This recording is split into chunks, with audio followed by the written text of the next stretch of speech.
الحمدللہ وکفا وسلام علی عبادہ الذین اصطفى اما بعد فاعوذ باللہ من الشیطان الرجیم بسم اللہ الرحمن الرحیم رب اشرح لی صدری ویسر لی امری واحلل عقدۃ من لسانی یفقهوا قولی واجعل لی وزیرا من اہلی اللہم الہمنا رشدنا واعذنا من شرور انفسنا اللہم ارنا الحق حقا وارزقنا اتباعہ وارنا الباطل باطلا وارزقنا اجتنابہ اللہم اجعلنا من المتقین وجعلنا من المحسنین وجعلنا من عبادک الصالحین وجعلنا من المقربین وجعلنا من ورثۃ جنت النعیم آمین ثم آمین۔ سورہ بقرہ آیت نمبر 237 تک ہم نے کر لیا تھا پچھلی کلاس میں۔ آج ہم آیت نمبر 238 سے کریں گے۔ اعوذ باللہ من الشیطان الرجیم حافظوا علی الصلوات والصلاۃ الوسطی وقوموا للہ قانتین۔ حافظوا حفاظت کرو سب، علی الصلوات اوپر نمازوں کے، والصلاۃ الوسطی اور خاص طور سے صلاۃ وسطی کی، وقوموا للہ قانتین اور کھڑے ہو جاؤ واسطے اللہ کے فرما برداروں کی طرح۔ یاد کر لیجئے ہم جو ٹاپک پڑھ رہے ہیں وہ ہے طلاق کا ٹاپک۔ اس کے بعد اللہ سبحانہ تعالیٰ نے کچھ بیوگی کے عدت کے احکامات بھی ہمیں بتائے تھے، ہے نا؟ تو ہم اور پھر منگنی ٹوٹنے کے حوالے سے بھی، نکاح ٹوٹنے کے حوالے سے بھی، تو اسپاؤس کی جدائیگی کا ایک وقت ہے جو ہم پڑھ رہے ہیں۔ پچھلے 2 لیکچرز میں ہم نے اسی ٹاپک کو دیکھا۔ یہ بڑا مشکل وقت ہوتا ہے کہ جب اسپاؤس انسان سے جدا ہو جائے، چاہے منگنی ٹوٹے، نکاح ٹوٹے، شادی ٹوٹے یا ڈیتھ ہو جائے، بیوہ ہو جائے، ٹھیک ہے؟ یہ ٹائم اسپاؤس سے جدائیگی کا بڑا مشکل ٹائم ہوتا ہے، اور اس مشکل ٹائم کے اندر کئی مرتبہ دیکھنے کو آیا ہے کہ مشکل وقت پر شیطان حملہ آور ہوتا ہے، اور اچھے سے اچھا انسان جو ہے نا وہ کفری کلمات اس سے نکالنا شروع ہو جاتا ہے۔ وہ مشکل وقت سے گزرنا اس کے لیے بڑا مشکل ہوتا ہے۔ It's not an easy thing کہ آپ ایسے ٹائم پر آسانی سے گزر جائیں۔ لوگ تو بڑے آسانی سے کہہ دیتے ہیں کہ صبر کرو، لیکن اللہ نے جو طریقہ ہمیں صبر کا بتایا وہ کیا بتایا ہے؟ وَاسْتَعِينُوا بِالصَّبْرِ وَالصَّلَاةِ، ہے نا؟ پیچھے بھی ہم پڑھ کر آئے، 2 مرتبہ پڑھ چکے ہیں کہ اگر صبر چاہیے تو نماز سے مدد لو، اور صبر اور نماز گتھے ہوئے ہیں، جتے ہوئے ہیں۔ اللہ نے یہاں پر اس مشکل ٹائم سے گزرنے کے لیے یہ انسان کو سمجھایا ہے اور سکھایا ہے کہ اگر اس مشکل فیز سے نکلنا چاہتے ہو تو کیا کرنا؟ نمازوں سے جڑے رہنا، نمازوں کی حفاظت کرنا۔ پیچھے ہم پڑھتے ہوئے آئے، اللہ سبحانہ تعالیٰ نے اقیموا الصلاۃ کا حکم دیا تھا، ہے نا؟ ہم نے اقیموا الصلاۃ کیا، اور مشکل فیز میں اللہ تعالیٰ نے کہا تھا واستعینوا بالصبر والصلاۃ کرو۔ یہاں اللہ سبحانہ تعالیٰ ہمیں نمازیں صرف پڑھنے کا نہیں، قائم کرنے کا نہیں، بلکہ اب اس کی حفاظت کرنے کا حکم دے رہے ہیں۔ گویا مشکل فیز میں نمازوں کا خیال رکھنا، اس کو ضائع ہونے سے بچانا۔ اور جب انسان کئی دفعہ دیکھا گیا ہے نا، ڈیتھ ہوتی ہے، سب نمازیں پڑھ رہے ہوتے ہیں، لیکن جس خاتون کے اوپر وہ غم کا پہاڑ ٹوٹا ہوتا ہے نا، وہ نماز کے لیے نہیں جاتی۔ سب اٹھ رہے ہوتے ہیں، قرآن پڑھ رہے ہوتے ہیں، وہ قرآن نہیں پڑھتی، وہ بیٹھی ہے سکتے میں بیٹھی ہے۔ اس فیز میں سے نکلنا اس کے لیے آسان ہو جائے گا اگر وہ نماز سے جڑے گی۔ اس ٹائم پر نماز ہمارے دین کا ستون ہے، نماز جنت کی کنجی ہے، نماز مومن کی معراج ہے۔ نبی صلی اللہ علیہ وسلم فرماتے تھے جعلت قرۃ عینی فی الصلاۃ، کہ نماز میں میری آنکھوں کی ٹھنڈک رکھ دی گئی ہے۔ تو اللہ سبحانہ تعالیٰ کیا کہہ رہے ہیں؟ نماز صرف پڑھنا نہیں ہے بلکہ اس کی حفاظت کرنا بہت ضروری ہے۔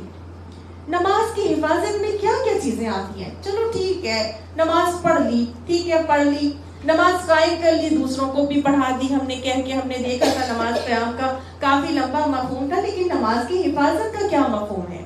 تو نماز کی حفاظت یہ ہے کہ سب سے پہلے تو نماز کے اوقات کی حفاظت کی جائے۔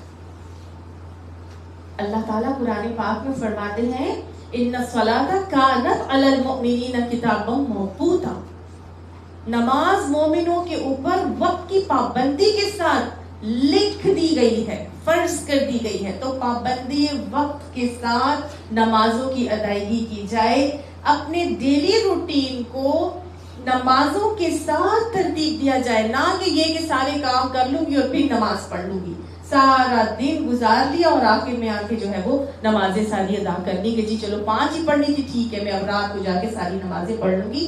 یہ طریقہ نہیں ہے کہ جب دل کرا تو جا کے نماز پڑھ لی. نہیں، اللہ تعالیٰ نے نماز کی حفاظت میں کیا کہا ہے؟ نماز کو وقت کی پابندی کے ساتھ پڑھا جائے. اور ہمیں معلوم ہے کہ پابندی وقت کے ساتھ آپ صلی اللہ علیہ وآلہ وسلم کو حضرت جبرائیل علیہ السلام جب نماز فرض کی گئی تھی تو آپ آئے اور ایک پہلے دن آئے اور آ کے آپ صلی اللہ علیہ وآلہ وسلم کو اول اوقات میں نماز پڑھنا سکھایا.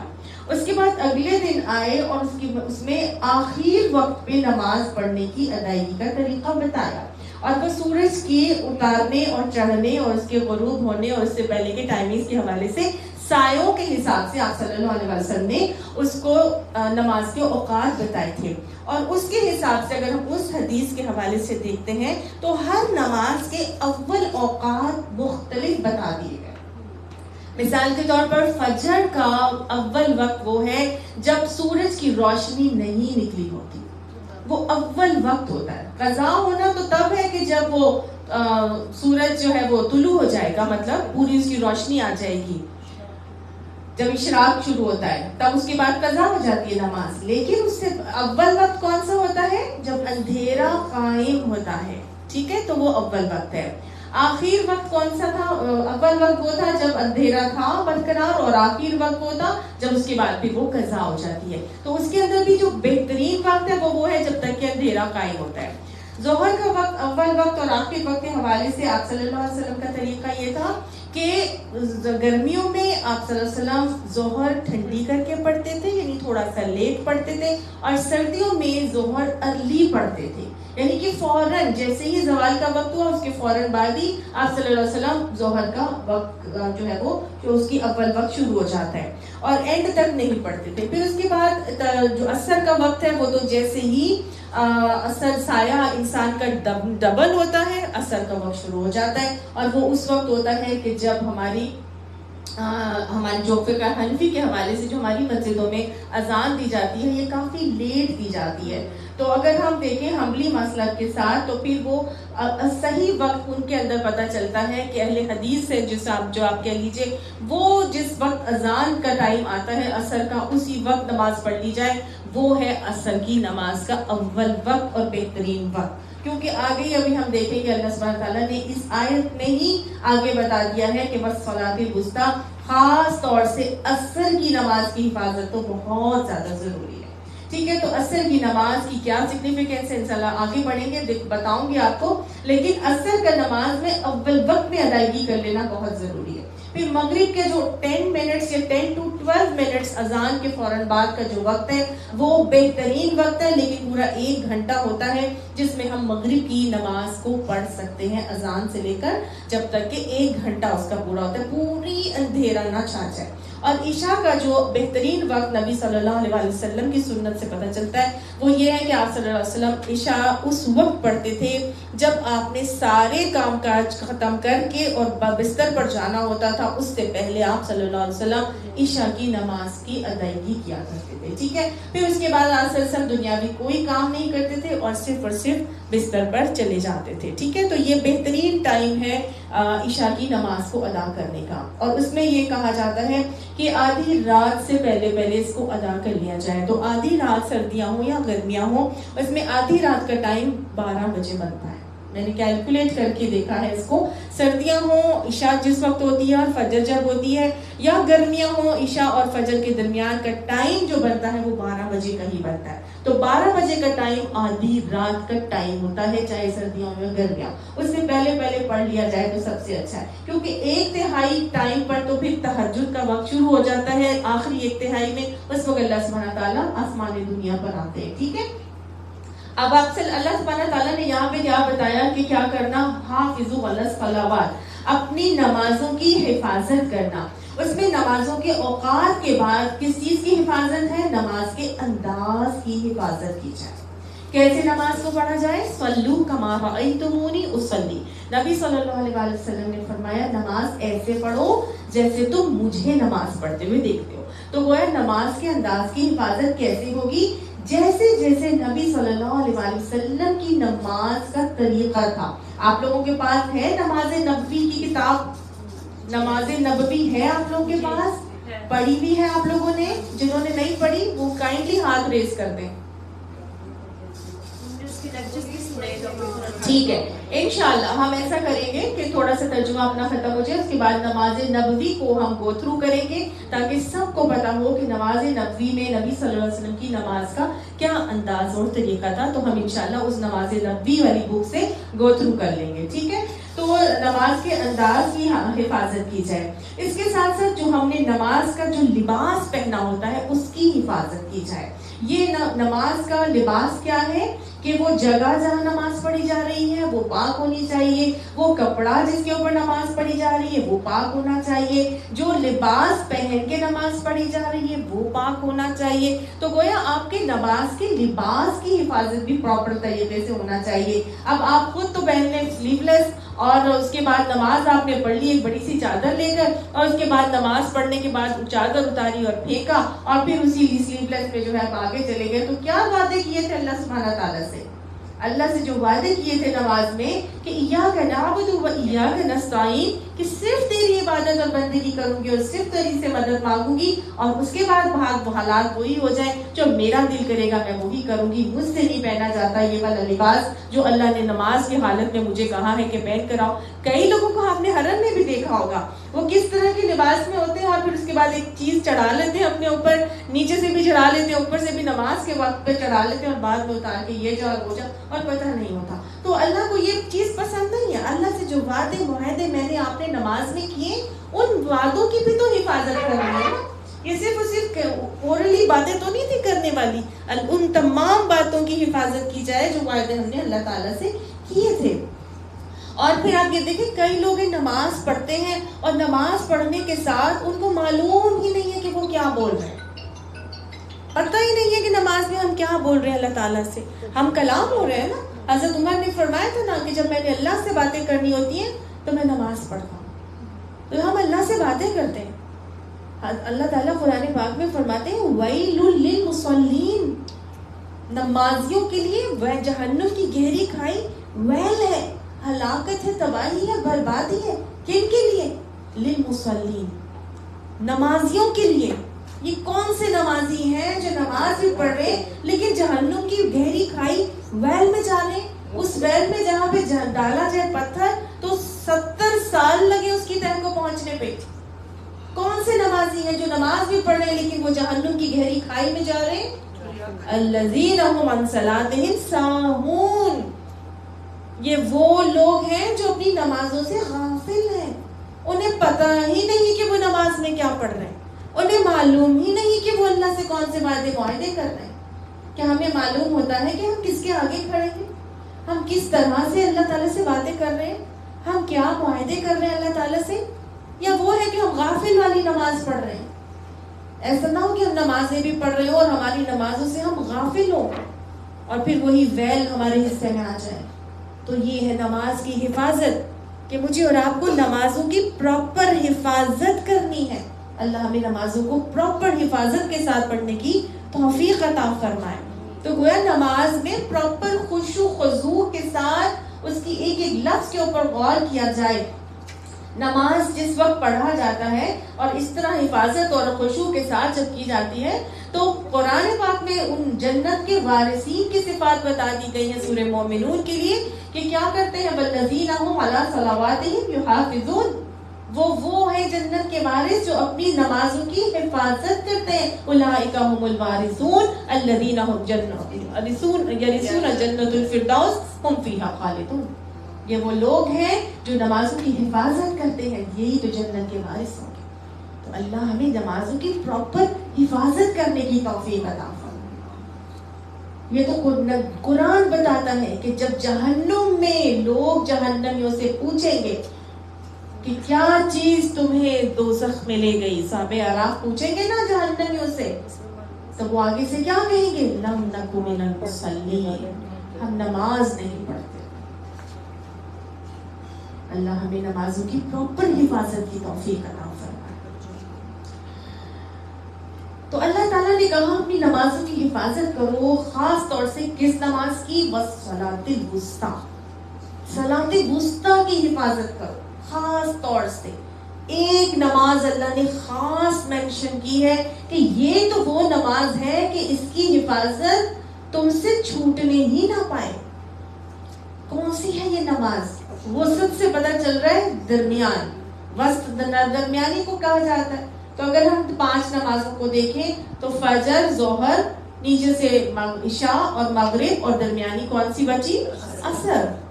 آپ صلی اللہ علیہ وسلم کے پاس ابن عباس آئے، چھوٹے سے تھے، آ کے پوچھا یا رسول اللہ صلی اللہ علیہ وسلم یہ صلاۃ وسطیٰ کون سی نماز ہے؟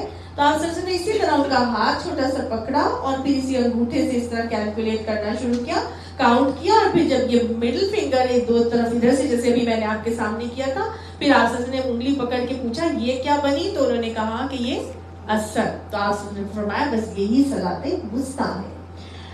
آپ صلی اللہ علیہ وسلم جنگ خندق میں جب بہت زیادہ مصروف تھے، جنگ کے وقت اتنی پینک ہو گیا تھا اور اتنا ٹینشن تھی، اتنا ہراس تھا کہ کسی وقت بھی دشمن کی طرف سے حملہ ہو سکتا ہے، وہ لوگ آ سکتے ہیں، خندق کراس کر کے آ سکتے ہیں. تو آپ صلی اللہ علیہ وسلم کو ان لوگوں نے اتنا مشغول رکھا تھا کہ عصر کی نماز آئی اور نکل گئی. کئی مرتبہ آپ صلی اللہ علیہ وسلم نے کمبائن کر کے ساری نمازیں ادا کی، ایسے بھی حالات ہوئے. تو ایک دفعہ عصر کی نماز کا وقت نکل گیا تھا اور مغرب کا وقت آنے لگا، تو حضرت عمر آئے آپ صلی اللہ علیہ وسلم کے پاس اور آ کے ان سے کہا یا رسول اللہ صلی اللہ علیہ وسلم آپ نے کیا عصر کی نماز پڑھ لی ہے؟ میں تو بھی پڑھ کر آ رہا ہوں. تو آپ صلی اللہ علیہ وسلم نے فرمایا خدا غارت کرے ان لوگوں کو کہ جن لوگوں نے ہماری صلاۃ وسطیٰ فوت کرا دی. تب آپ صلی اللہ علیہ وسلم نے یہ الفاظ فرمائے تھے صلاۃ وسطیٰ کے، اور آپ نے اس طرح بھی فرمایا تھا کہ اللہ ان لوگوں کی قبروں کو آگ سے بھر دے جنہوں نے ہماری صلاۃ وسطیٰ فوت کرا دی. آپ صلی اللہ علیہ وسلم نے اس عصر کی نماز کا اتنا اہتمام کرنے کا حکم دیا تھا کہ جس صحابی کی عصر کی نماز کبھی فوت ہو جاتی تھی یا قضا ہو جاتی تھی تو صحابہ آپ صلی اللہ علیہ وسلم نے فرمایا تھا کہ جس کی عصر کی نماز چھوٹ گئی اس کا گویا گھر بار مال اسباب سب کچھ لٹ گیا، سب کچھ لٹ گیا. تو صحابہ کرام اس نماز کے بارے میں بہت زیادہ محتاط ہوتے تھے، اور اگر کسی کی کبھی اس طرح چھوٹ جانے کا پتہ چلتا تھا تو باقاعدہ اس طرح جاتے تھے تعزیت کرنے جیسے کسی کے گھر کوئی جاتا ہے، کیونکہ وہ سمجھتے تھے کہ اگر عصر کی نماز چھوٹ گئی ہے تو گویا گھر بار مال اسباب سب کچھ ہی لوٹ گیا ہے.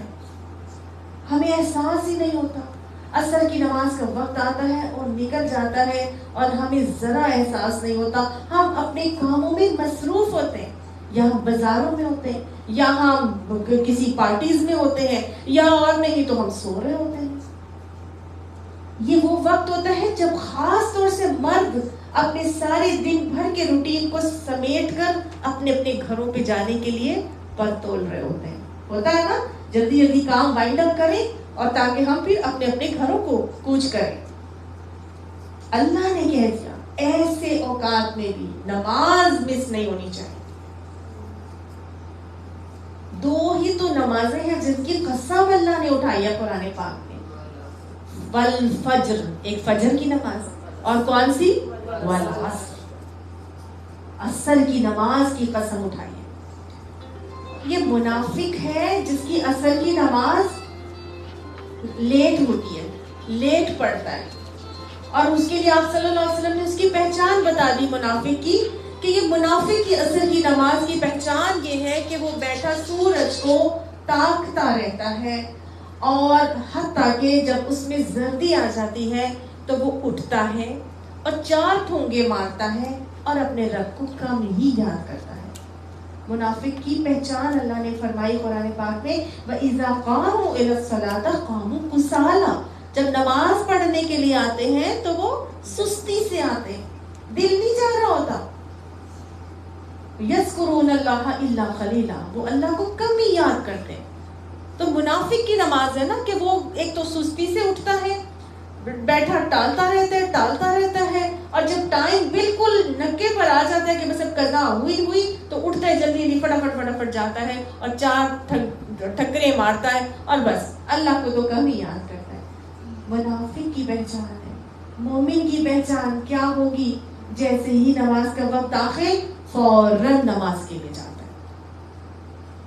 یہ نماز اس لیے بھی اتنی اہمیت کی حامل ہے کیونکہ جب انسان مر جائے گا, قبر میں جائے گا, منکر نکیر آئیں گے اور اس کو اٹھا کر بٹھائیں گے سوالات جوابات کے لیے, تو اس کو جو وقت دکھایا جائے گا وہ کیا ہوگا؟ عصر کا وقت ہوگا. اور عصر کا وقت بھی جب ڈھل چکا ہوتا ہے سورج, تو اس کو یہ پتا چل جاتا ہے کہ جی یہ تو عصر کا ٹائم ہے. تو جب اس کے جوابات سوالات کے لیے آتے ہیں سب فرشتے, تو وہ ان سے پوچھتے ہیں من ربو کا, ما دینو کا, من نبیو کا. تو وہ آگے سے ان کو روک دیتا ہے کہ ٹھہرو, پہلے مجھے نماز پڑھ لینے دو, پھر تمہارے سوالات کا جواب دوں گا. کیونکہ وہ عصر کی نماز پہلے پڑھنے والا تھا, اول وقت میں پڑھنے والا تھا, فوراً اٹھ کے پڑھنے والا تھا, لیٹ نہیں کرتا تھا. یہی لوگ ہوں گے کہ جن کو بھی فرشتے کیا کہیں گے؟ ٹھیک ہے, ہمیں سمجھ میں آ گئی ہے, تم نماز پڑھ لینا لیکن ہماری سوالوں کے جواب دے دو. اور اس کا قسمت کا فیصلہ اس کی نمازوں کی وجہ سے ہی ہو جائے گا. ایسی تو نہیں کہا جاتا کہ قیامت میں سب سے پہلا سوال نماز کے بارے میں ہوگا, اور جس کی نمازیں ٹھیک ہوں گی اس کی پوری آخرت سمجھ جائے گی. اسی طرح نمازیں ٹھیک ہوں گی, عصر کی نماز کی ادائیگی جلدی ہوگی, تو آپ کی قبر کا تقائم آسان ہو جائے گا. اسی لیے تو اللہ نے کہہ دیا خاص طور سے صلاۃ وسطیٰ کی حفاظت ضرور کرو. تو صلاۃ وسطیٰ ہم نے پڑھنی ہے, ٹائم پہ پڑھنی ہے, اول وقت میں پڑھنی ہے, جلدی پڑھ کے اس کو جلدی کے اوپر جو ہے وہ لے کر آنا. آج بھی لوگوں کے دل میں یہ ہوتا ہے اذان تو ابھی ہوئی نہیں, ہم کیسے پڑھ لیں؟ اذان تو ابھی ہوئی نہیں, ہم کیسے پڑھ لیں؟ ابھی میں نے آپ کو بتایا ہمارا جو حنفی مسلک ہمارے ملک میں رائج ہے, اس حنفی مسلک کے اندر عصر کا وقت داخل ہونے کے بہت دیر کے بعد عصر کی اذان دی جاتی ہے. اور منطق جو ہے وہ یہ دی جاتی ہے کہ چونکہ عصر کی نماز کے بعد کوئی بھی سجدہ کرنا جائز نہیں ہے, اس لیے جن لوگوں نے نفل نماز کوئی پڑھنی ہے, صلاۃ تسبیح پڑھنی ہے یا مختلف قسم کے نوافل پڑھنے ہیں, تو ان کے پاس اچھا خاصا وقت ہو وہ ان نوافل کو پڑھنے کے لیے, کیونکہ ایک دفعہ عصر کی نماز پڑھ لی اس کے بعد پھر آپ کوئی نفل کے لیے سجدے میں کو نہیں سر جھکا سکیں گے. تو یہ میرا خیال ایک بڑی لاجیکل سی ریزننگ ہے, اور مجھے بالکل بھی مجھے تو نہیں میرے دل کو بھاتی. اول وقت میں ادا کر لینا چاہیے, اور یہی سب سے بیسٹ طریقہ ہے. اللہ نے ہمیں کہا کہ کیا کرنا, صلاۃ وسطیٰ کی بہترین حفاظت کرو, سب سے پہلے اس کی ادائیگی کا خیال رکھا کرو. اب دیکھیے صلاۃ وسطیٰ کے لیے اور جو فجر اور عصر کی دونوں نمازوں کے لیے آپ صلی اللہ علیہ وسلم کی حدیث کیا آتی ہے؟ آپ نے فرمایا من صلی البردین دخل الجنہ قبل طلوع الشمس وقبل غروبها, کہ جس نے 2 ٹھنڈی نمازیں پڑھی وہ جنت میں داخل ہوگا. یہ 2 ٹھنڈی نمازیں کون سی ہیں؟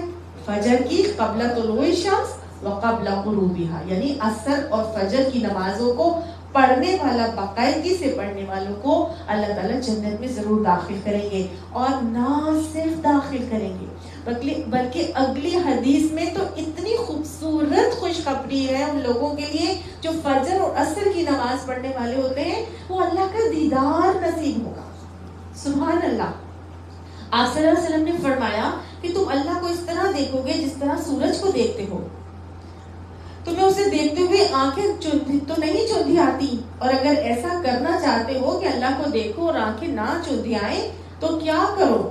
اگر تم میں استطاعت ہو تو فجر اور عصر کی نماز کو پڑھا کرو, یعنی اس کی حفاظت کیا کرو.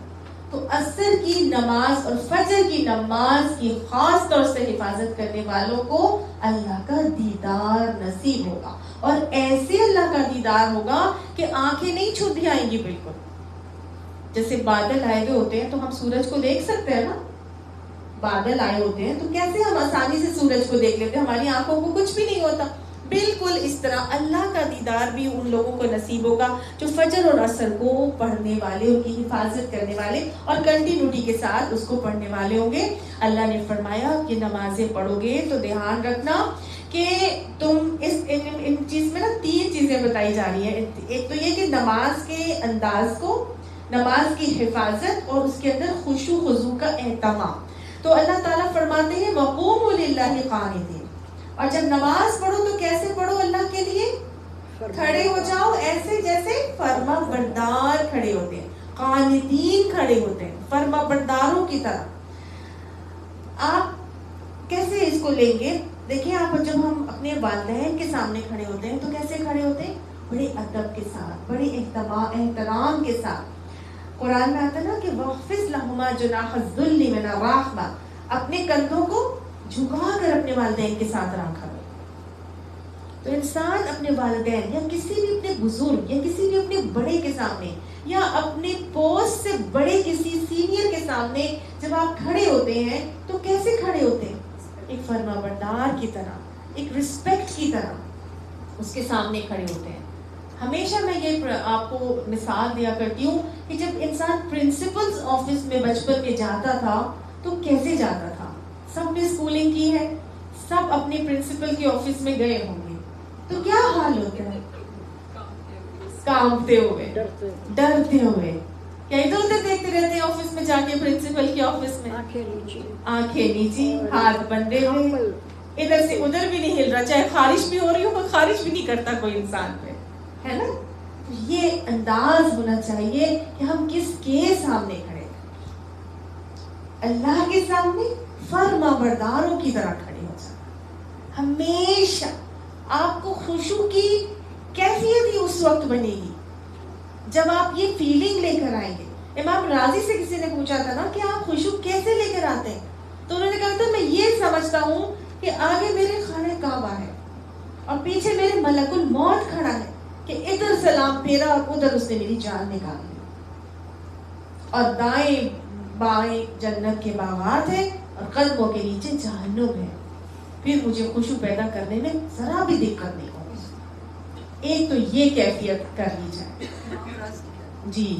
اور دوسری بات یہ ہے کہ جیسے آپ یہ سوچ لیں کہ ہم پرنسپلز آفس میں کھڑے ہو تو ہماری کیا حالت ہوتی ہے, تو آپ کی جسمانی خشوع بھی آپ کے اندر سے چھلک رہا ہو, نہ آپ کھجائیں گے, نہ آپ دوپٹوں کو صحیح کریں گے, نہ آپ ادھر ادھر دیکھیں گے, بلکہ فرما بردار غلاموں کی طرح بالکل اللہ کے آگے کھڑے ہوں گے. یہ کیفیت اس وقت آتی ہے جب علماء فرماتے ہیں کہ جب انسان وضو کرے, وضو کے بعد وہ دعائیں پڑھے وضو کی, اور اس کے بعد بغیر کسی سے بات کیے ہوئے نماز کے جائے بچھا کر اور آپ کھڑے ہو جائیں.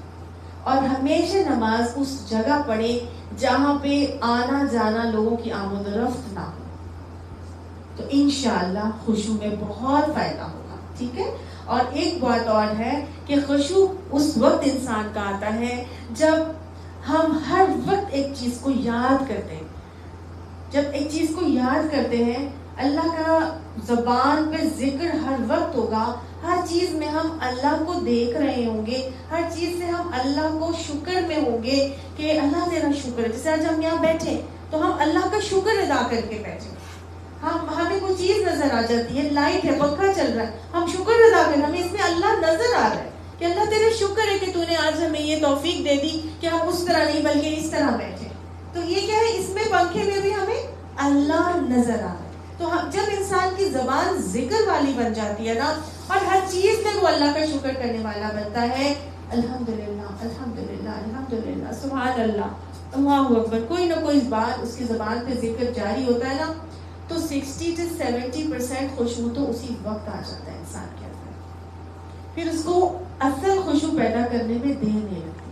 سارا دن تو ہم اللہ کو یاد نہ کریں, اس کے بعد ہم جائے نماز پہ جب کھڑے ہوں تو خواہ خشوع آئے گا. سمجھ آئی؟ اس لیے ہمیں خشوع پیدا کرنے میں بہت تنگی اور بڑی دیر لگتی ہے. سارا دن اللہ کو یاد رکھیں گے نا, تو جیسے ہی جائے نماز پہ کھڑے ہوں گے نا, خشوع پیدا ہونے میں ذرا بھی دیر نہیں لگے گی. فوراً 60 to 70% تو خشوع اسی وقت آ چکا ہوگا. ادھر آپ کھڑے ہوں گے, ادھر آپ کی کیفیت بالکل چینج ہو جائے گی. تو اللہ تعالیٰ نے کہا کیسے کھڑے ہو, ایسے کھڑے ہو اللہ تعالیٰ کے آگے جیسے فرما بردار غلام کھڑے ہوتے ہیں. اللہ تعالیٰ کے نبی فرماتے ہیں ان الرجل اذا قام, کہ جو بے شک جب شخص جب اللہ کے آگے کھڑا ہوتا ہے تو فانما یقوم بین یدی اللہ, تو وہ اللہ کے دو ہاتھوں کے درمیان کھڑا ہوتا ہے، یعنی کہ وہ اللہ کے سامنے کھڑا ہوتا ہے. جب انسان نماز کے لیے قیام کرتا ہے تو وہ اللہ کے سامنے کھڑا ہوا ہوتا ہے، اور وہ کیا کرتا ہے؟ یناجی ربہ، وہ اپنے رب سے مناجات کر رہا ہو، وہ اپنے رب سے سرگوشیاں کر رہا ہو. تو یہ کیفیت لایا کریں کہ میں اپنے رب سے سرگوشی کر رہا ہوں. سرگوشی کس سے کرتا ہے انسان؟ کس سے کرتا ہے؟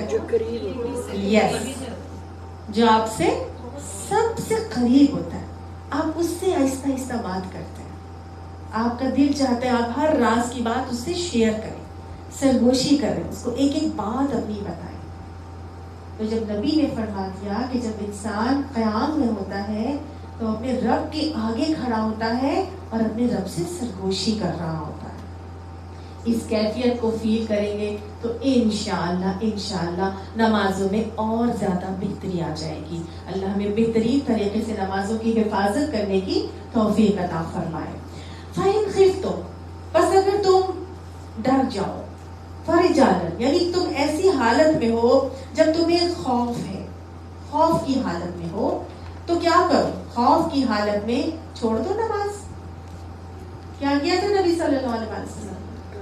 پوری کوشش کی تھی کہ ہم نمازیں پڑھتے رہیں. تبھی تو نبی نے فرمایا تھا کہ خدا غارت کر دے ان لوگوں کی قبروں کو آگ سے بھر دے.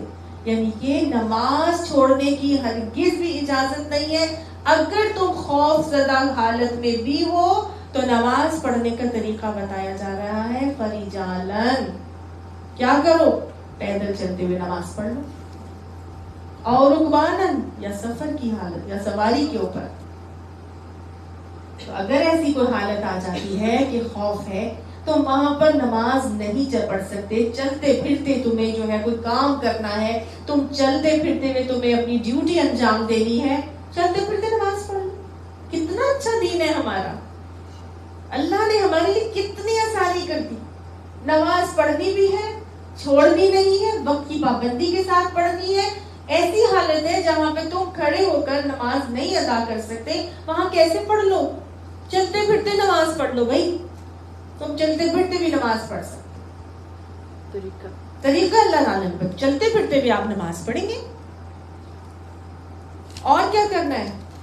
اور رکبانن یا سواری ہو کر، سواری پر بھی نماز پڑھی جا سکتی ہے. سواری پر نماز پڑھنے کا طریقہ کیا ہے؟ آپ صلی اللہ علیہ وآلہ وسلم جب کبھی سفر پر ہوتے تھے تو آپ صلی اللہ علیہ وسلم سواری کو رکواتے تھے، اور سواری کو رکوانے کے بعد باقاعدہ طور پر جماعت ہوتی تھی، اور جماعت پر پھر آپ صلی اللہ علیہ وآلہ وسلم جماعت کی فرائض ادائیگی کرتے، اور پھر سواری پر بیٹھ کر آپ صلی اللہ علیہ وسلم اپنی نوافل اور سنتیں جو ہیں وہ ادا کرتے تھے. لیکن یہ خوف کی حالت میں بتایا جا رہا ہے کہ خوف کی حالت میں تم سواری پر ہو تو تم کیسے کرو؟ سواری پر نماز پڑھو بھائی. یعنی اب تمہیں خوف کی حالت میں کہیں رک نہیں سکتے اور تم سواری پر سے گزرنا ہے. مثال کے طور پر فلائٹ میں، ہم فلائٹ میں ہیں، ٹرین میں ہیں، ہمیں جانا ہے کہیں پر، ٹرین رک نہیں سکتی، ہم روک نہیں سکتے اس کو، تو ہمیں کیسے پڑھنی ہے؟ اسی کے اندر نماز پڑھنی ہے، سواری کے اندر نماز پڑھنی ہے. فرض بھی کیسے سٹارٹ کیا جائے گا؟ سٹارٹنگ میں قبلہ رخ اندازے سے کر لیجئے. ضروری نہیں ہے، آج تو خیر بہت آسان ہو گیا، موبائل کو ایسے کریں، ایپس اویلیبل ہے، قبلے کو ڈائریکشن آ جاتی ہے، اس طرف قبلہ کر لیں، رخ ہو جائے پہلی دفعہ. اس کے بعد سواری جدھر مرضی رخ موڑتی رہے، اسے کوئی فرق نہیں پڑتا. پہلا رخ جو ہے وہ آپ کا قبلے کی طرف ڈائریکشن ہونی چاہیے. اگر ان کیس غلط بھی ہو گیا تو اینما تولوا فثم وجہ اللہ، اللہ نے بتا دیا تھا کہ اگر غلطی سے ڈائریکشن غلط بھی ہو گیا تھا تو کوئی بات نہیں، تمہاری نیت تو یہی تھی نا کہ تم کعبے کی طرف کر رہے ہو، کوشش کر لینی چاہیے، اگر ہو گیا تو صحیح ہے، نہیں بھی ہوا غلطی سے کسی دوسرے ڈائریکشن میں بھی پڑھ لیا تو اللہ کی خوشنودی کو ہم پا لیں گے. اصل بات کیا ہے؟ نماز کو پڑھنا ضرور ہے، حفاظت ضرور ہے، اس کو چھوڑنا نہیں، اور وقت کے ساتھ ہی پڑھنی ہے، اتنی تاکید ہے. پھر اللہ فرماتے ہیں فَإِذَا أَمِنْتُمْ، بس جب امن میں آ جاؤ تو فَاذْكُرُوا اللَّهَ كَمَا عَلَّمَكُمْ، اللہ کو ذکر کرو، اللہ کو یاد کرو جیسے کہ اللہ تعالیٰ نے تمہیں سکھایا ہے. کما علمکم ما لم تکونوا تعلمون، جس کو تم نہیں جانتے تھے، کیونکہ قرآن بتاتا ہے اللہ اخرجکم من بطون امہاتکم لا تعلمون شیئا، اللہ تعالیٰ نے تمہیں تمہاری ماؤں کی پیٹوں سے نکالا اور تم کچھ بھی نہیں جانتے، اس وقت تم کچھ نہیں جانتے تھے، اللہ نے آہستہ آہستہ وجعل لکم السمع والابصار والافئدہ، اللہ نے ہمیں ہمارے دل دیے، ہمارے کان دیے، ہماری آنکھیں دی، اور کیوں دیے؟ لعلکم تشکرون، تاکہ ہم اللہ کا شکر ادا کریں، اللہ کو پہچانیں، اور اللہ نے جو طریقہ ہمیں بتایا اس سے ہم اللہ کو یاد کریں۔ اور یہ نماز بھی کیا ہے؟ اللہ کی یاد کا ایک طریقہ ہی تو ہے۔ اللہ تعالیٰ فرماتے نہیں وَأَقِمِ الصَّلَاةَ لِلذِّكْرِ، میری یاد کے لیے نماز کو قائم کر۔ تو لہٰذا کیا کرنا ہے؟ جب امن آ جائے تو پھر اللہ کا اسی طرح سے ذکر کرو جیسے اللہ نے تمہیں سکھایا ہے، جیسے نبی صلی اللہ علیہ وسلم کی نماز کا انداز اور طریقہ ہے۔ سمجھ آ گئی کہ نہیں؟ ابھی آپ نے کہا نا میرے سے کہ اگر ہم چلتے پھرتے نماز پڑھ رہے ہیں تو پھر کیسے نماز پڑھیں گے؟ جیسے بھی پڑھ سکتے ہیں پڑھ لیجئے، منہ میں پڑھا جا رہا ہے آپ سے، منہ میں پڑھ لیجئے، ادائیگی ارکان کی نہیں ہو رہی، آپ نے اللہ کو اس ٹائم پر یاد کرنا ہے، لیکن جب امن آ جائے، آپ صحیح حالت میں آ جائے، پھر ویسی نمازیں پڑھیں جیسے آپ نے پڑھی تھی۔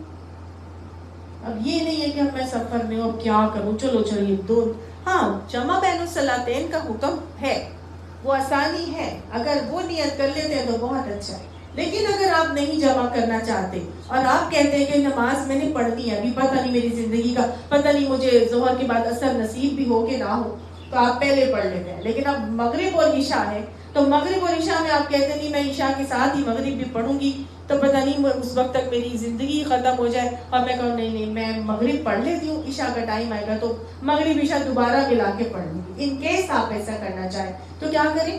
آپ سواری پر ہیں، آپ چلتے پھرتے اپنی زبان پر آپ نماز کو پوری پڑھ لیجئے، اور اس کے بعد جا کے دوبارہ آپ جیسے اللہ نے آپ کو سکھائے آپ کر لیجئے۔ اللہ تعالیٰ نے ہمیں کتنی آسانی آپ پر دی ہے۔ تو فرض ہی ظہر کے پڑھے جائیں گے اور فرض ہی اثر؟ ہاں جی، دو نمازیں ہیں، جمع کرنی ہے تو پھر کیونکہ وہ قصر نماز ہوگی، آپ سفر میں ہوں گے تو پھر اس میں آپ نے فرض ہی نہیں، ویسے تو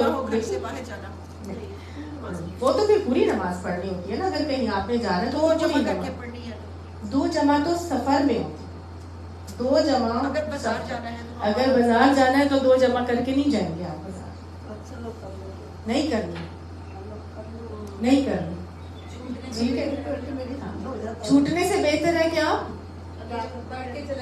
نہیں، پھر آپ ایسے ٹائم پہ نکلیں کہ عصر کا ٹائم ہو گئے، عصر پڑھ کے پھر نکلیں، اور اگر آپ کو یہ ہے تو آپ باوضو چلے جائیے اور وہاں پر آپ کسی جگہ پر آپ نماز ادا کر لیجیے، لیکن اگر ہمارے سفر میں نہیں ہے تو پھر دو جمع نمازیں جمع نہیں ہوگی، ظہر پڑھ کے جائیں گی، وضو کر کے جائیں گی، اور وہاں پر جا کے خوف کی حالت ہے، آپ کو کوئی جگہ نہیں مل رہی ہے کہ اب میں کیسے پڑھوں، تو چلتے پھرتے میں نماز پڑھ لیجئے، اور جب گھر آئیں گے تو گھر آ کے اس کی دوبارہ سجدہ تو نہیں ہو سکتا کیونکہ خوف کی حالت ہے نا، یہی تو میں آپ کو سمجھا رہی ہوں، ٹھیک ہے۔ چلتے پھرتے بھی آپ نماز پڑھ، چلتے پھرتے فرجالن اللہ نے کہہ دیا تو چلتے پھرتے سجدہ تو نہیں ہوگا نا، سجدہ تو نہیں ہوگا، لیکن آپ کی زبان ذکر الہی سے تر ہوگی۔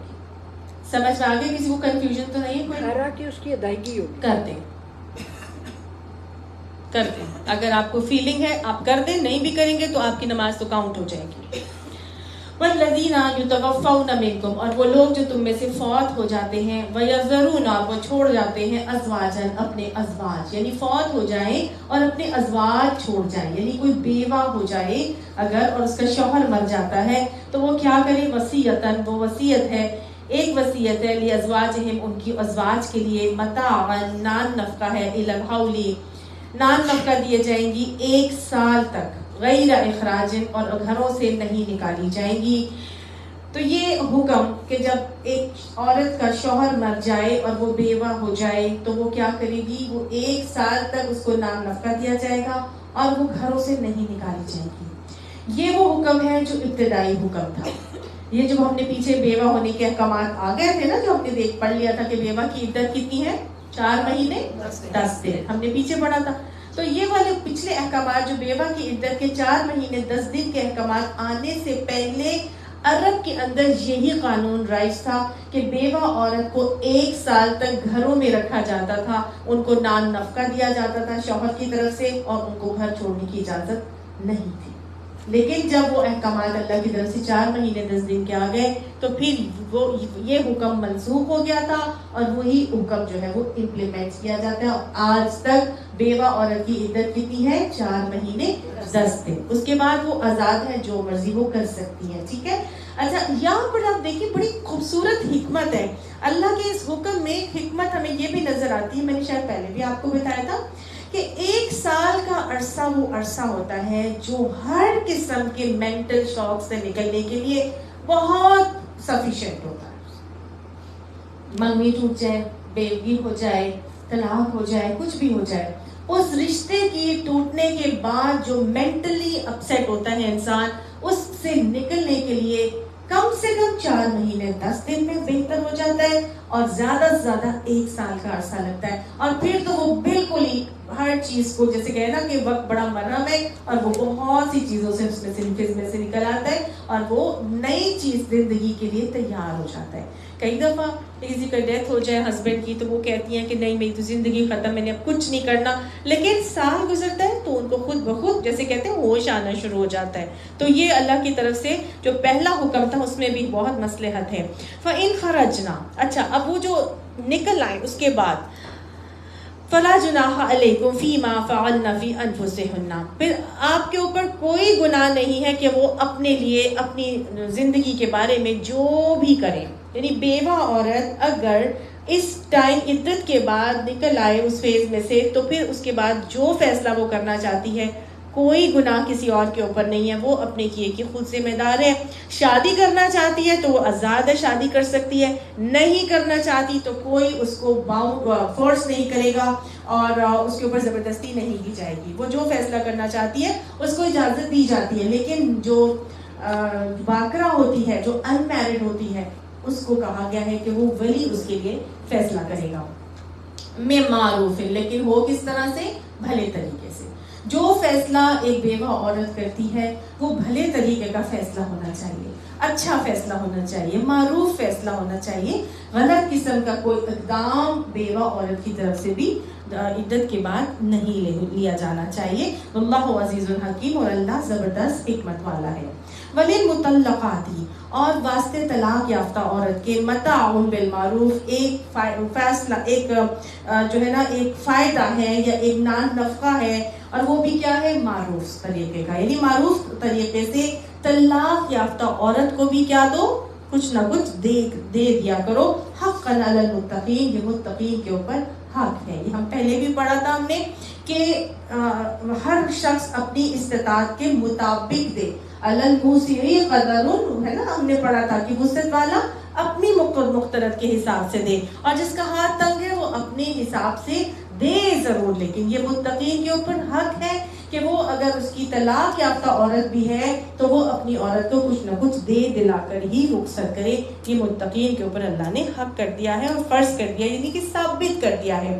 کذالک یبین اللہ لکم آیاتہ، اسی طرح بیان کرتا ہے اللہ تمہارے لیے آیات اس کی، لعلکم تعقلون، شاید کہ تم عقل کرو.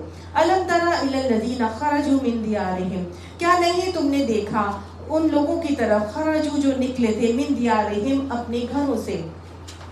یعنی یہاں پہ ایک واقعے کی طرف انسان کی توجہ دلائی جا رہی ہے اور ایک غور کرنے کی طرف کہا جاتا ہے. جب کہا جاتا ہے نا الم ترا، تو اس کا مطلب ہوتا ہے کہ غور کرو. کیا نہیں تم نے غور کیا؟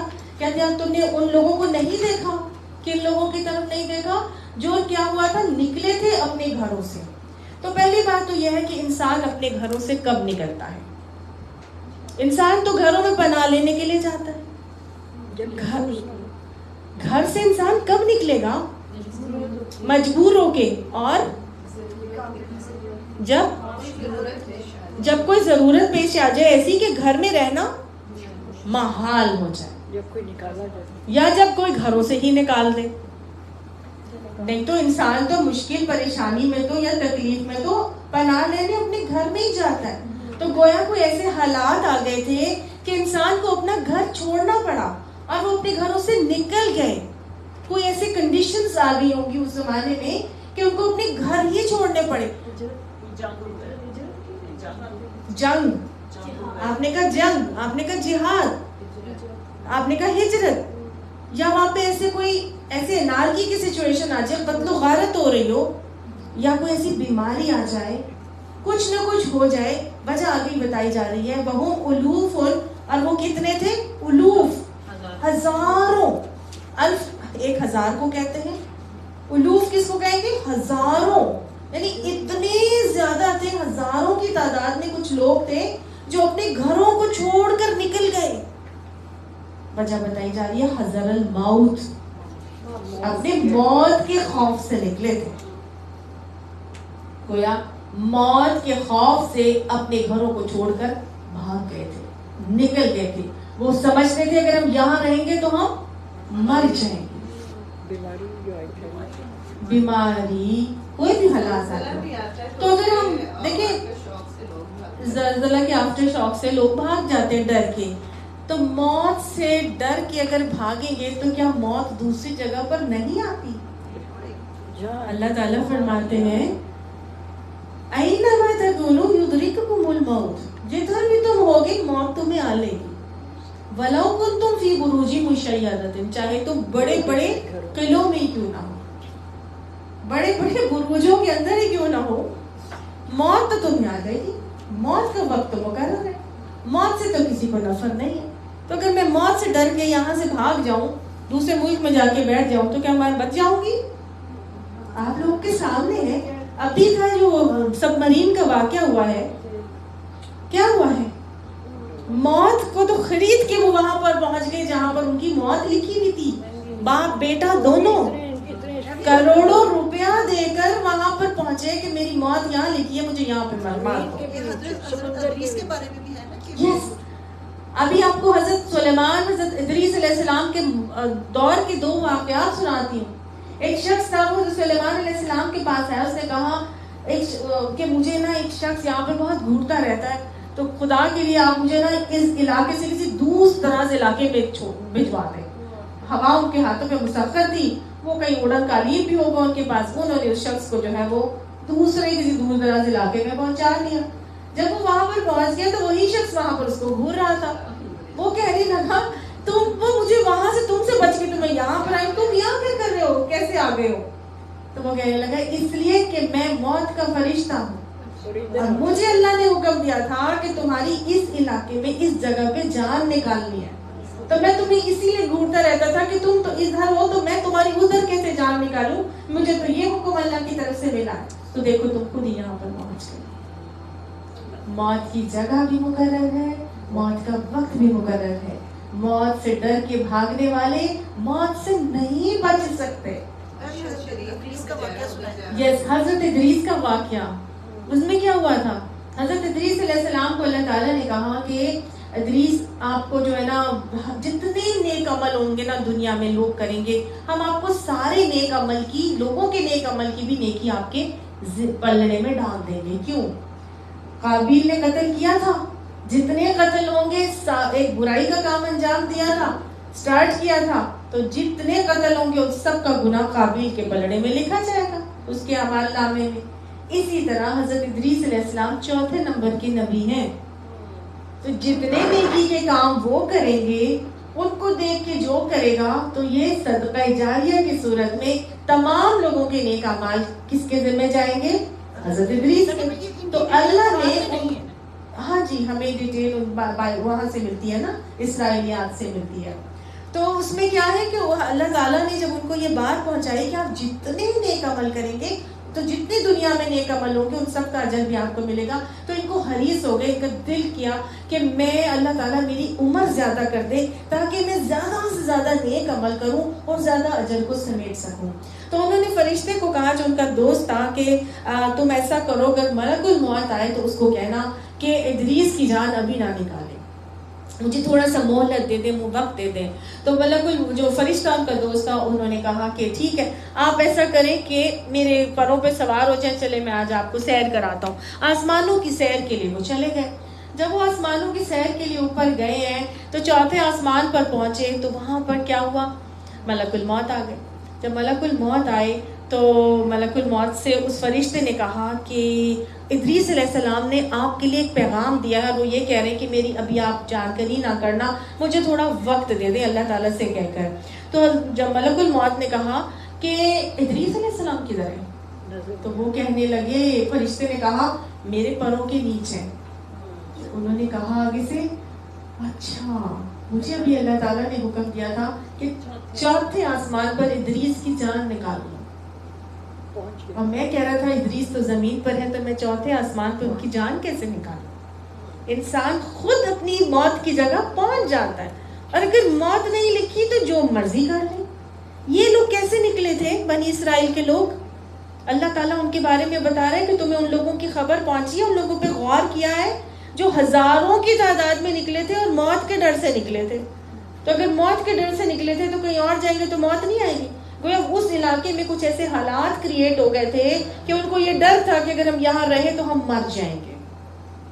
تو دو واقعات آتے ہیں اس کے پیچھے ہسٹری سے جو ہمیں پتہ چلتا ہے. ایک تو یہ پتہ چلتا ہے کہ اس علاقے میں طاعون کی وبا پھوٹ گئی تھی، تو ان لوگوں کو بھی ایسا ہی حکم تھا جیسے ہماری شریعت میں حکم ہے کہ آپ صلی اللہ علیہ وسلم نے ہمیں حکم دیا ہے کہ جس علاقے میں طاعون کی وبا پھوٹ جائے یا کوئی بھی ایسی وبائی مرض آ جائے جو پھیلتی ہے، جو انفیکشس ہوتی ہے، جیسے اب یہ کووڈ تھا، یا جیسے کہ ایسے حالات چکن پاکس ہو جاتا ہے، یا ایسے ایپیڈیمک ہو جاتا ہے جو انفیکشس ہوتا ہے، ایک سے دوسرے چھوت کی بیماری ہوتی ہے اور وہ ایک دوسرے کو لگ جاتی ہے.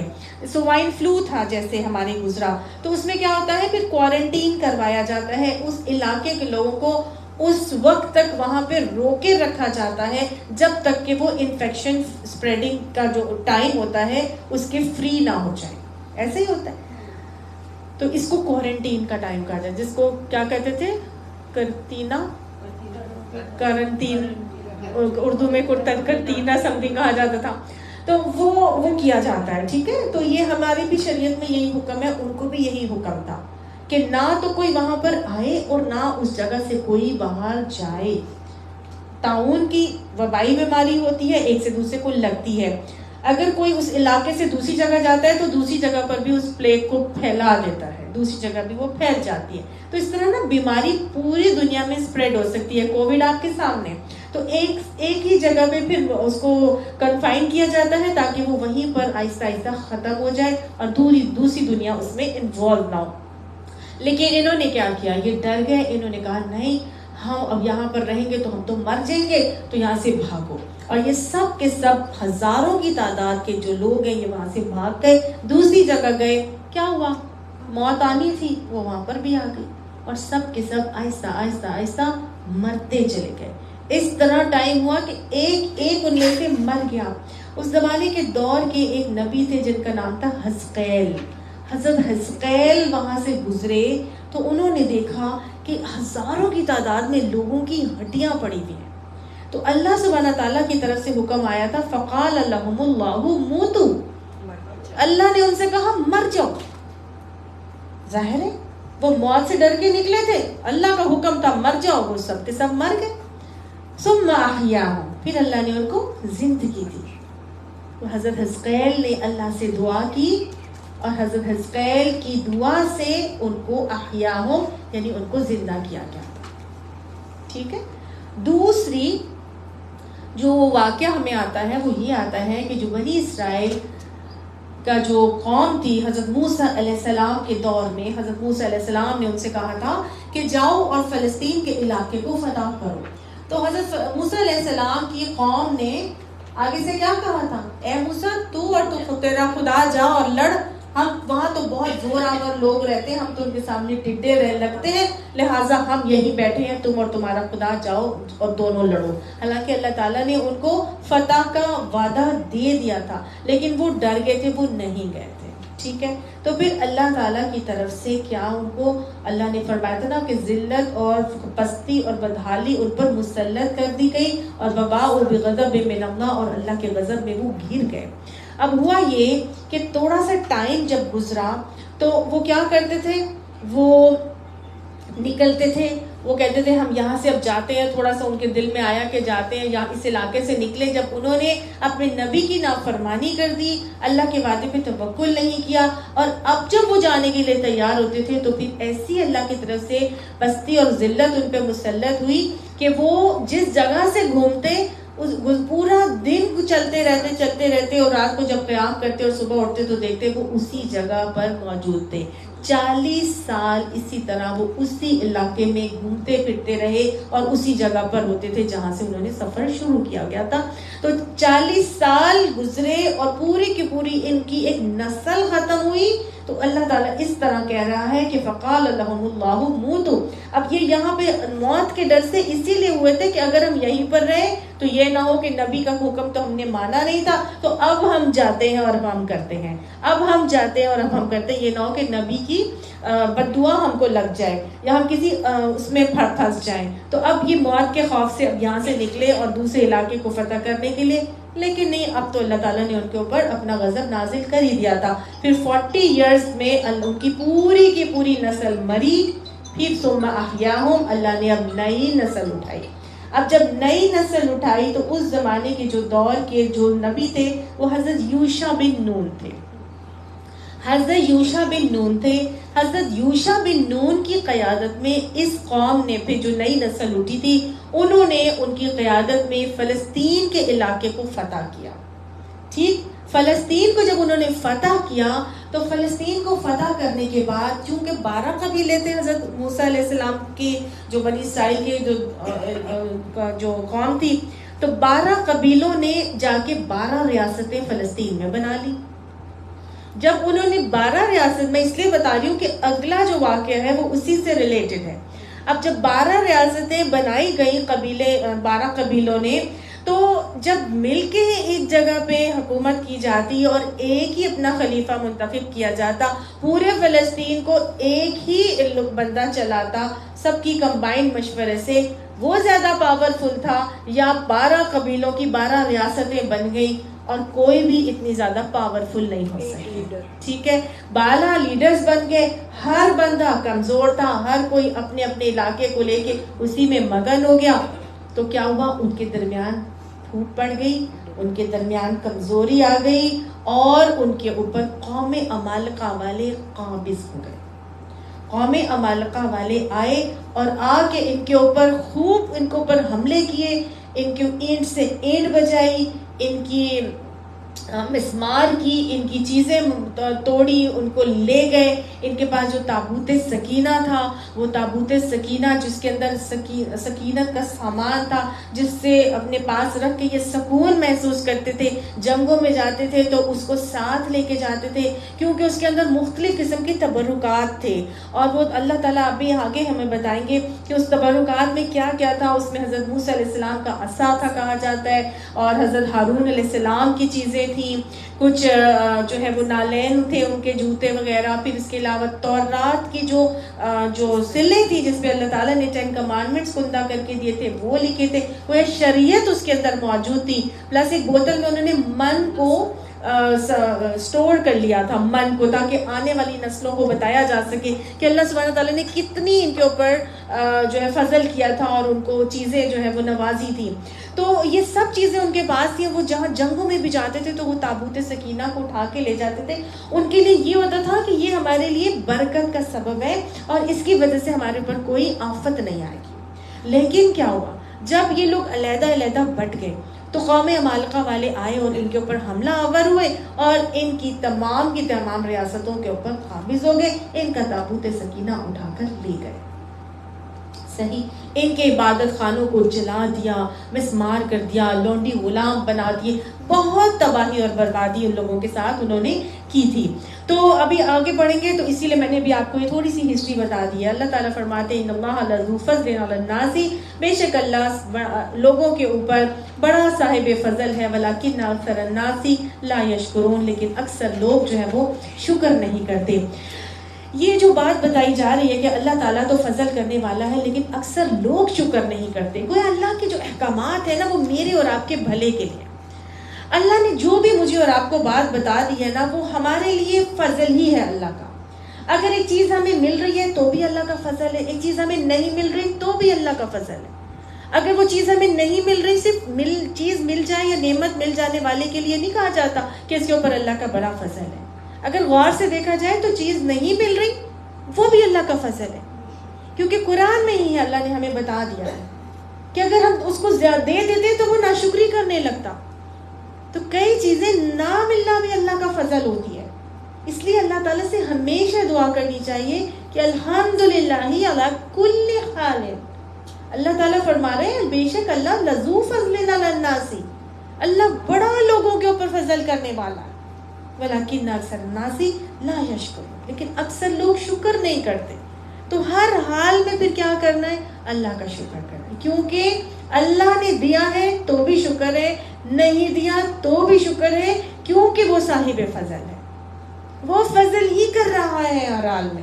یہ تو میں اس طرح سے سوچ رہی ہوں کہ یہ چیز نہیں ملی تو میری بیٹی نہیں ہوئی تو جی مجھے اللہ نے فضل نہیں کیا, یا میرے ساتھ کوئی کمی ہو گئی, یا میرا بیٹا نہیں ہوا تو میرے ساتھ نعوذ باللہ کوئی زیادتی ہو گئی, وہ بھی میرے لیے اللہ کا فضل ہی ہے.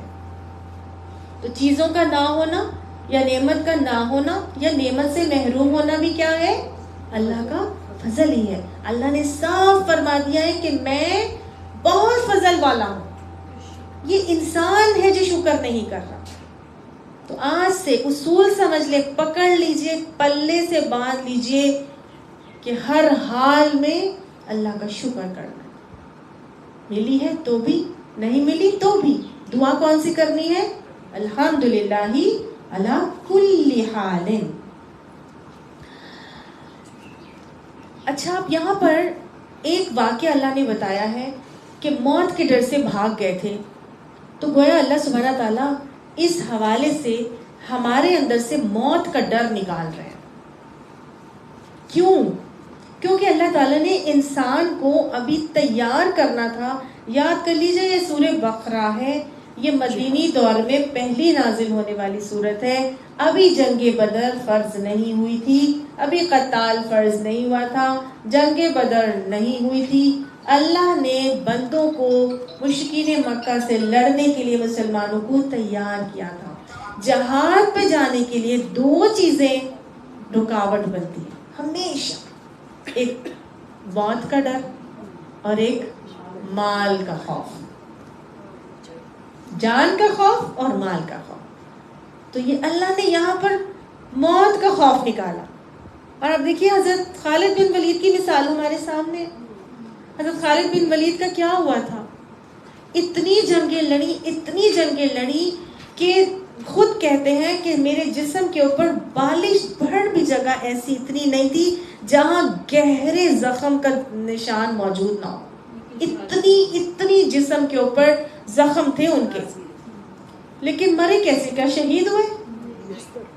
وہ کہتے ہیں بزدلوں کو, موت سے ڈرنے والوں کو میری موت کا پیغام دے دو.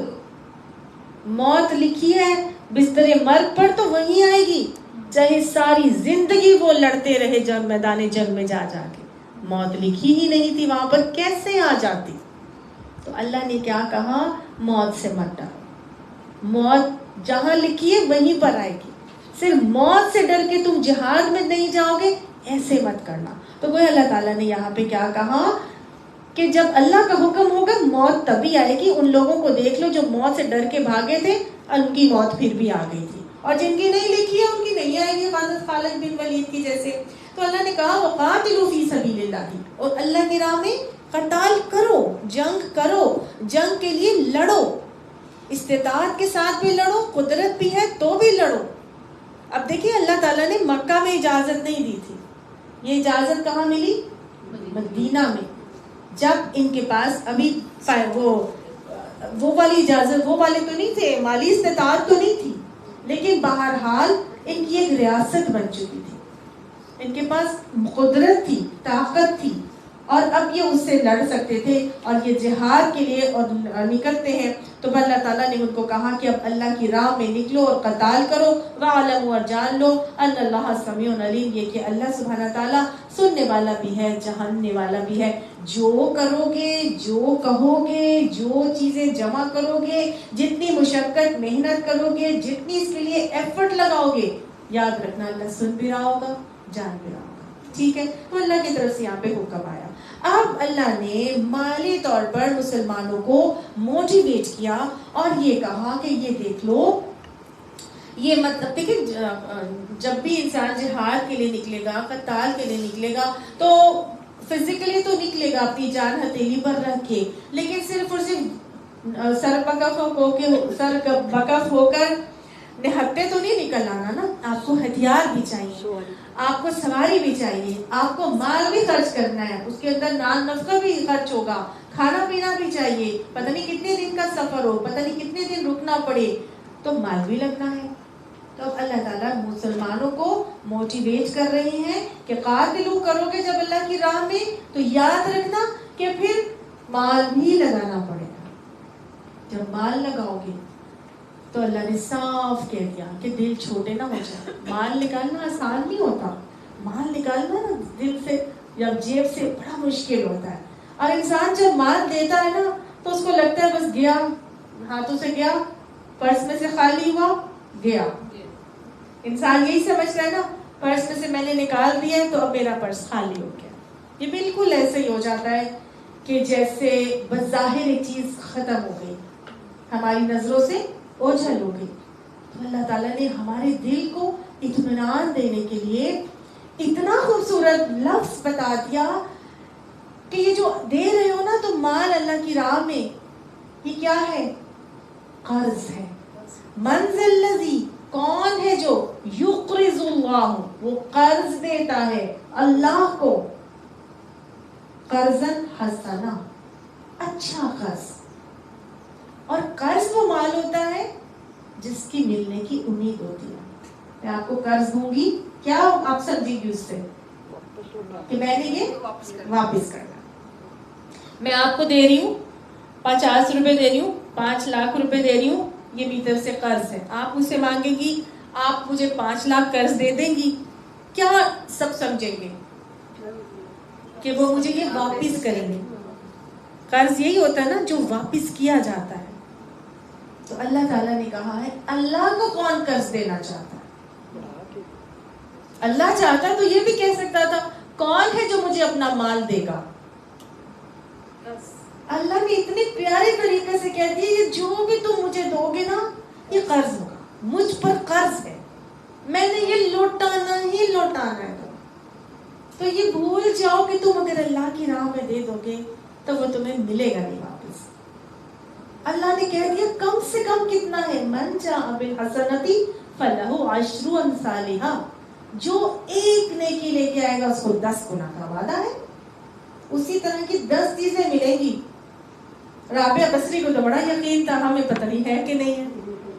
پتہ ہے نا وہ روٹیوں والا واقعہ, دنیا میں اس کا پھر آخر میں اس کا اجر کچھ ہوگا کہ وہ دیکھیں اللہ نے کہا دنیا میں کتنا ہے. ابھی میں نے آپ کو آیت بتائی ہے, من جاء بالحسنۃ, جو ایک نیکی لے کے آئے گا, فلہ عشر امثالھا, اس کے لیے اسی کے مطابق 10 گنا ہے. 10 چیزیں مل, مطلب 1 روپیہ دیے تو 10 روپے ملیں گے, 1 روٹی دیے تو 10 روٹی ملے گی. رابعہ بصری کا واقعہ ہے نا بڑا مزیدار, بڑی مزے, مجھے بڑا اچھا لگتا ہے. وہ ایک دن بیٹھی ہوئی تھی, ان کی لونڈی ان کے پاس تھی, تو ناک ہوا, انہوں نے کہا جا کے دیکھو کون آیا. تو لونڈی گئی اور ایک ٹرے لے کے آئی اور اس میں نا 9 روٹیاں پڑی تھیں.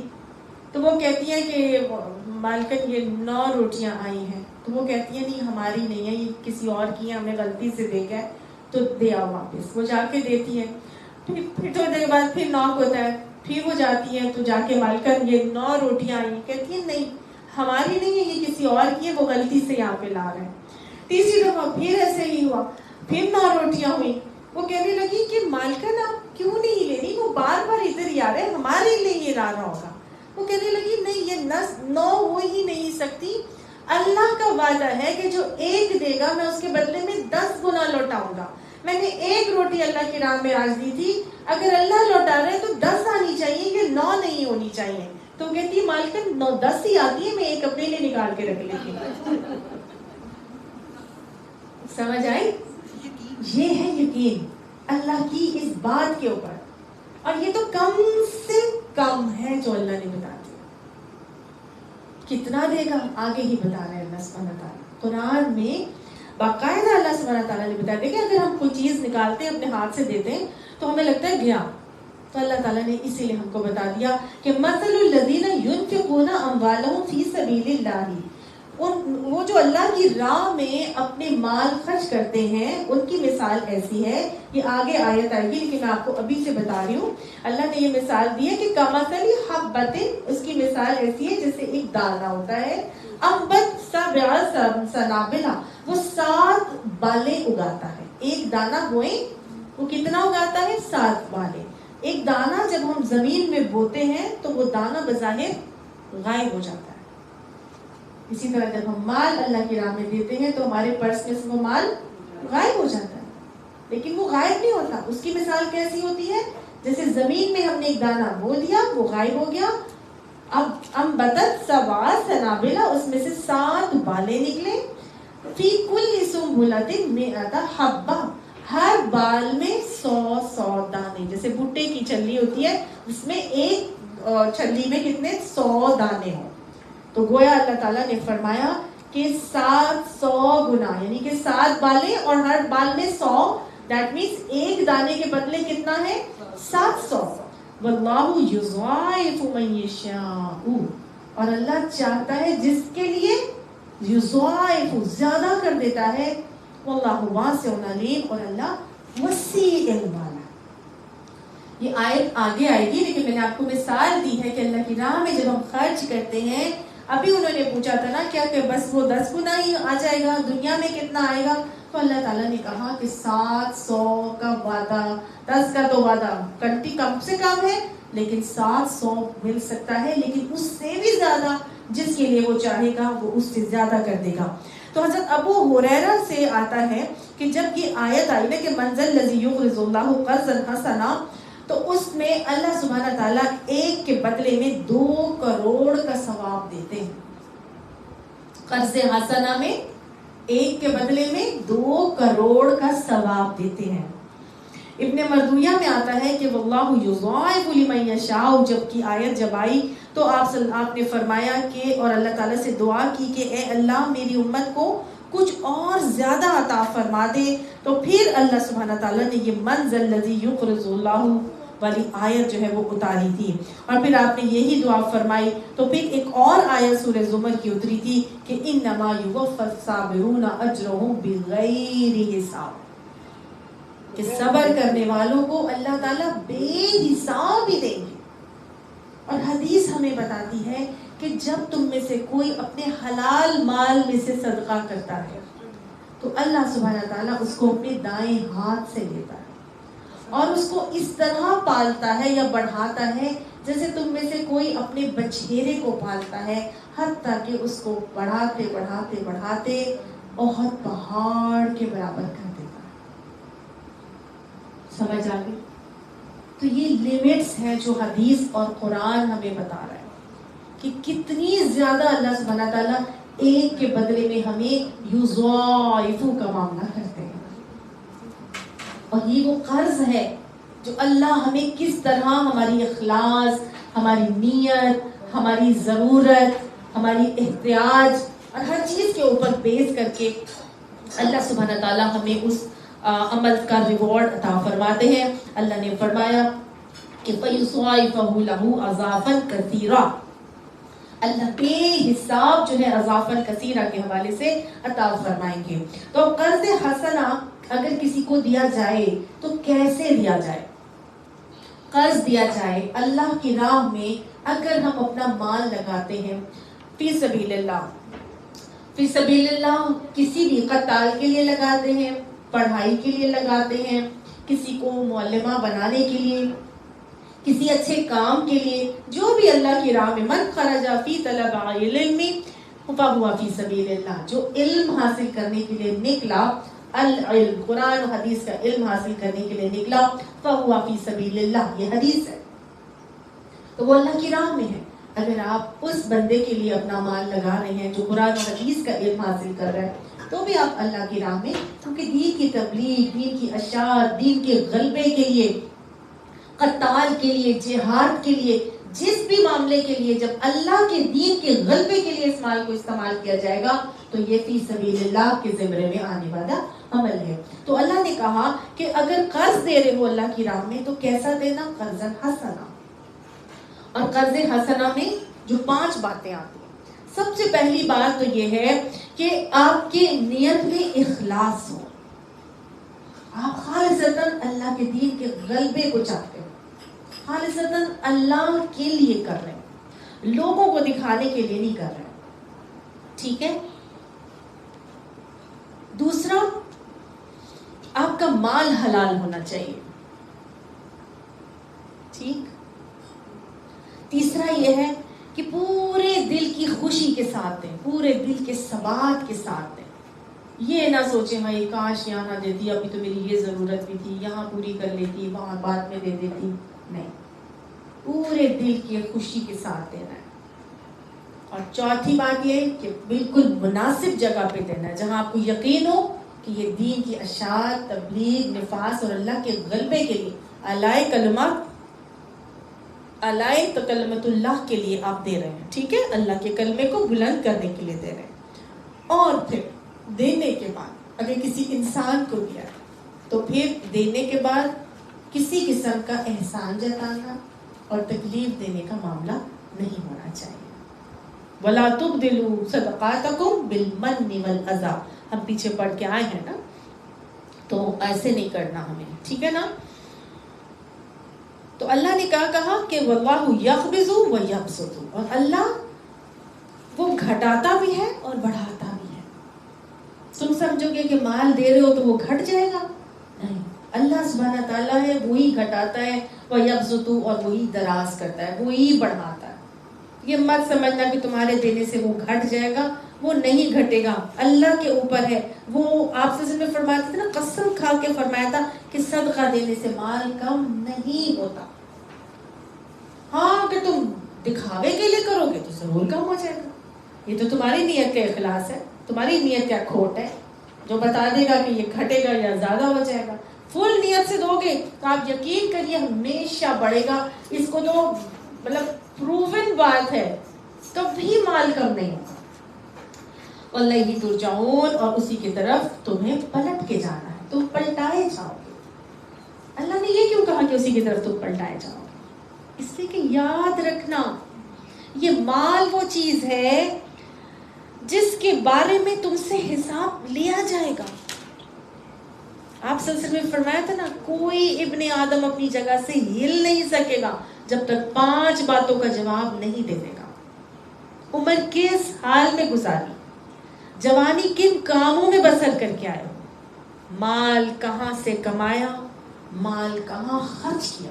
2 سوال تو مال کے اوپر ہیں. اور جو علم تمہارے پاس تھا اس پہ کہاں تک عمل کیا. اسی لیے اللہ نے کہا ہے وَإِلَيْهِ تُرْجَعُونَ, اسی کی طرف تم پلٹائے جاؤ گے. یاد رکھنا جب پلٹائے جاؤ گے تو اللہ تعالیٰ تم سے حساب بھی لے گا کہ جو مال تھا تمہارے پاس وہ کمایا کیسے تھا, وہ خرچ کیسے کیا تھا. تو جب تم نے پلٹ کر ہی جانا ہے تو ثُمَّ لَتُسْأَلُنَّ يَوْمَئِذٍ عَنِ النَّعِيمِ, تم تو ہر نعمت کے بارے میں سوال کیا جائے گا. تو یاد رکھنا اس کی طرف تمہیں پلٹ کر جانا ہے, اور تمہارے کسی عمل سے تمہیں بعد میں کسی قسم کا کوئی پریشانی یا پشیمانی یا شرمندگی کا معاملہ نہ اٹھانا پڑے. اللہ تعالی ہمیں یہ باتیں سمجھائے اور ان باتوں پر ہمیں صحیح معنوں میں عمل کرنے کی توفیق بھی عطا فرمائے. 5واں پوائنٹ یہ تھا کہ دینے کے بعد احسان نہ جتائیں, دکھ نہ دیں, بلکہ بھول جائیں. اچھا, ہم کئی دفعہ اپنا مال دیتے نہیں ہیں, کئی دفعہ ہم مال نہیں دیتے. ہمیں یہ فیلنگ ہوتی ہے کہ اگر فلاں جگہ دے دیا تو میری فلاں ضرورت رہ جائے گی. مرد جو ہیں وہ اپنے مال کو دینے میں کئی دفعہ روک لیتے ہیں اس میں کہ بزنس ٹھپ نہ ہو جائے, کاروبار بندہ نہ پڑ جائے. جہاد میں جانے کے لیے کئی دفعہ مرد اس لیے بھی رک جاتے ہیں کہ میں کیسے چلا جاؤں, میرے پیچھے کام کا کیا بنے گا. جو فصلوں والے لوگ ہیں وہ کہتے ہیں فصلیں بالکل تیار پڑی ہیں, اگر ہم چلے گئے تو پیچھے فصلوں کو کون دیکھے گا. ہے نا. تو شپمنٹ بالکل تیار ہے. اگر میں جہاد پہ چلا گیا یا میں اللہ کی راہ میں نکل گیا یا میں اللہ کے لیے نکل گیا, غلبے کے لیے نکل گیا, تو بعد میں کیا بنے گا؟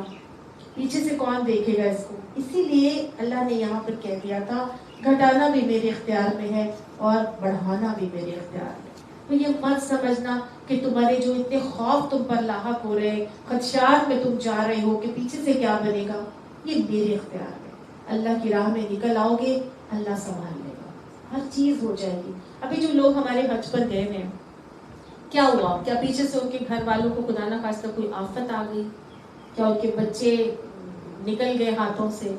کیا بنا؟ کیا اللہ جس نے وہاں پر بلایا تھا اور وہ اپنا مال خرچ کر کے اللہ کے لیے گئے, تو پیچھے اللہ تعالیٰ نے پیچھے رہنے والوں کی حفاظت نہیں کی ہوگی؟ جو اللہ کی راہ میں نکل آئے گا, پیچھے اللہ سبحانہ تعالیٰ خود اس کے لیے وسیلے بنا دیتا ہے. اللہ تعالیٰ فرماتے ہیں جو میرے کاموں کے لیے نکل آتا ہے میں اس کے کاموں میں لگ جاتا ہوں. تو ایسا ہو ہی نہیں سکتا کہ ہم اللہ کے لیے اپنے مال کو خرچ کریں اور اللہ تعالیٰ ہمارے لیے مال میں ہمارے لیے ہاتھوں کی تنگی کرتے ہیں. تو اللہ ہمیں پورے دل کے ثبات کے ساتھ اللہ کی راہ میں جان اور مال لگانے کی توفیق عطا فرمائے. ان اللہ اشتری من المؤمنین انفسهم واموالهم بان لهم الجنہ. بے شک اللہ نے مومنوں سے ان کی جانیں اور مال دونوں جنت کے بدلے خریدے ہیں. تو مومنوں نے اپنی جانوں سے بھی جنت کے سودے کرنے ہیں, اپنے مالوں سے بھی جنت کے سودے کرنے ہیں. تو یہی خوف جو جانوں کو لگانے کے لیے اور مالوں کو کھپانے کے لیے یا لگانے کے لیے انسان کے دل میں آتا ہے, اللہ تعالیٰ نے اس چھوٹی سی مثال سے, یہ جو بنی اسرائیل کے واقعے کی مثال سے اللہ تعالیٰ نے مجھے اور آپ کو یہ بات سمجھائی ہے. اس زمانے کے مسلمانوں کو بھی سمجھائی تھی کہ اللہ کی راہ میں جہاد کرنے سے کبھی مانے نہ. اور یہ صرف اور صرف قتال فی سبیل اللہ نہیں ہے, میرا اور آپ کا یہاں آ کر قرآن کو پڑھنا یہ بھی تو ایک جہاد ہے. کس کا دل نہیں چاہتا کہ ہم اپنے اتنی سخت گرمی میں اپنے کمرے کے ٹھنڈک میں بیٹھے رہیں, اس دوپہر میں, تپتی ہوئی دوپہر میں تھوڑی دیر سستا لیں. کس کا نہیں دل چاہتا؟ پتہ نہیں کس کے گھر کے کمٹمنٹس بھی ہوں گے, کسی کے گھر میں مہمان بھی آئے ہوں گے, کوئی بیمار بھی ہوگا. کس کا نہیں دل چاہتا کہ میں اپنا ریسٹ کر لوں, میں اپنی فیملی کو ٹائم دے دوں. سب کچھ چھوڑ کے ہم یہاں پر آتے, تو یہ بھی ہمارا جہاد ہے. ٹھیک ہے, یہ بھی ہمارا جہاد ہے. اس کے اندر اپنی جانوں کو کھپاتے ہیں, 2 گھنٹے یہاں بیٹھتے ہیں, ہماری کمریں تھک جاتی ہیں, گرمی میں پسینہ پسینہ شراب گوڑ ہو جاتے, ہوتا ہے کہ نہیں ہوتا؟ تو یہ سب بھی اللہ کی راہ میں اپنے آپ کو لگانے کا معاملہ ہے. اور انسان یہ کہ میں ادھر جاؤں گی تو مجھ سے بیٹھا نہیں جائے گا, میری کمر میں ایسے ہو جائے گا, مزید مجھے کوئی پرابلم ہو جائے گی. نہیں ہوگی, کمی نہیں ہوگی, اللہ سنبھال لے گا. اللہ تعالیٰ یہ یقین ہمیں عطا فرمائے. کرنا تو میں نے آگے بھی تھا پورا کا پورا واقعہ ہمارا طالوت اور جالوت اور حضرت داؤد علیہ السلام کا واقعہ انشاءاللہ نیکسٹ کلاس میں اس کو کریں گے. ٹائم ہمارا ختم ہو گیا. وآخر دعوانا الحمدللہ رب العالمین. صدق اللہ العظیم. ربنا لا تزغ قلوبنا بعد إذ هديتنا وهب لنا من لدنك رحمة إنك أنت الوهاب.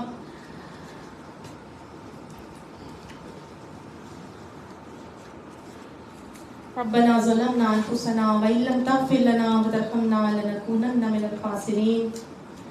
ربنا آتنا في الدنيا حسنة وفي الآخرة حسنة وقنا عذاب النار وقنا عذاب القبر.